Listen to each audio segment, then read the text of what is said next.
Ladies and gentlemen, we have yet more news in the deluge of PlayStation 4 Orbis rumours and speculation.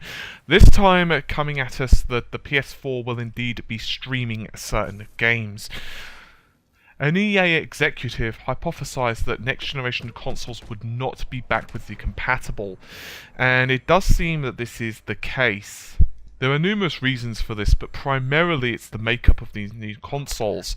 For example, the PlayStation 4 is going to be using a AMD core, which is exactly the same as the Durango version, by the way, and its relationship with the current generation system known as the PS3 and the PS4 in terms of the hardware specification is at best tenuous, and it would be very, very difficult to write reliable emulation for those titles, as well as whether the consoles will even be powerful enough to reliably emulate it with full frame rate. So it's a good possibility that instead of this, the other option of course would be to actually put in some PS3 hardware into the system. However, that would then raise the price of the system. So Sony have recently purchased a cloud-based gaming company, Gaikai. So it's a good bet that the PS4 is going to be using this service in one way or another. So why are we relatively sure that it's not going to be used for, say, streaming of PS4 games? You know, why can't the latest PS4 games be streamed? Well, it's actually a fairly simple reason, and it's not namely bandwidth. Now, OnLive, for example, can stream 720p at maximum, and even then you require a really good internet connection. And, well, to be close-ish to the server, in other words, latency becomes a problem. The closer you are to the server, the less latency, generally speaking, you're going to have. There are other concerns as well, such as what your Wi-Fi connection is if you're using that. You know, if anyone's downloading on your system or uploading, that type of thing obviously affects your network. So because of all of this, because the PS4's games are aimed to be 1080p and very good graphics and all that, and obviously certain games you don't want latency in, and naturally it's a good bet that PS4 games are not going to be. On the other hand, there could be certain titles on the PSN store, for example slower moving titles, that possibly could feature this on third party. Who knows, that's pure speculation on my own part. Now obviously the PlayStation 4 hasn't been announced officially yet, but there is the upcoming press conference from Sony. That's on the 20th of this month.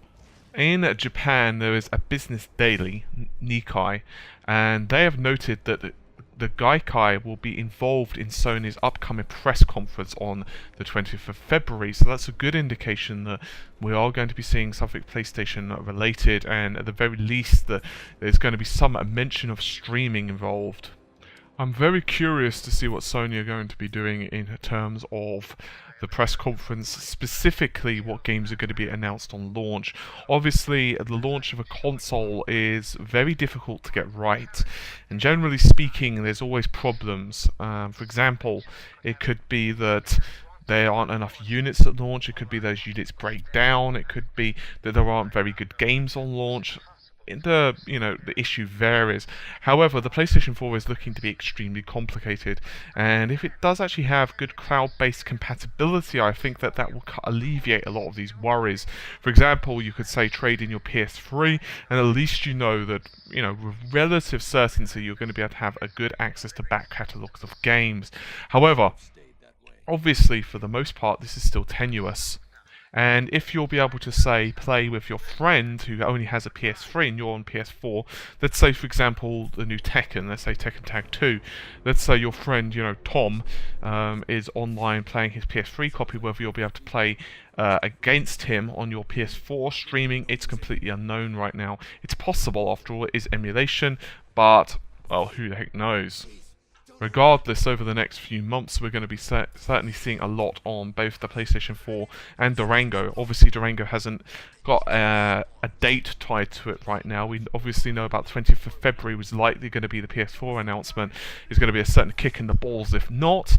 Microsoft haven't made any official announcement of when there's going to be a press conference, but we certainly don't think it's going to be too much after Sony's big announcement. After all, Microsoft certainly don't want Sony to steal too much thunder. That's not good for business whatsoever. It's also possible that the share button is going to tie in very well with the cloud-based features. For example, I mentioned just yesterday on how the share button could likely be used to tie into, say, Facebook and share clips and so on. And no doubt with cloud-based gaming going to be a big thing. Who knows, for example, we might even be able to have cloud-based storage of, say, save files. Bear in mind that the cloud-based storage for your save games is currently available on PlayStation Plus. I believe it's 1 gigabyte, although my memory is a bit shaky on that. I know it used to be 100 and something megs. One thing is certain, and that's, well, that everyone's very anxious to see what Sony are going to be pulling out. No doubt Microsoft themselves are looking at it with bated breath, and this conference is going to be pretty darn huge, and I'm exceptionally excited to see what's going to be happening with it. Anyway, I think that just about covers everything in this particular video without risking to repeat myself.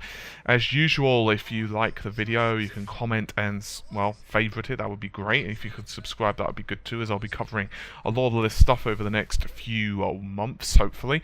And also, if you want to check out more of my Orbis stuff, then feel free to do so. I will be seeing you guys soon. Take care of yourselves and bye for now.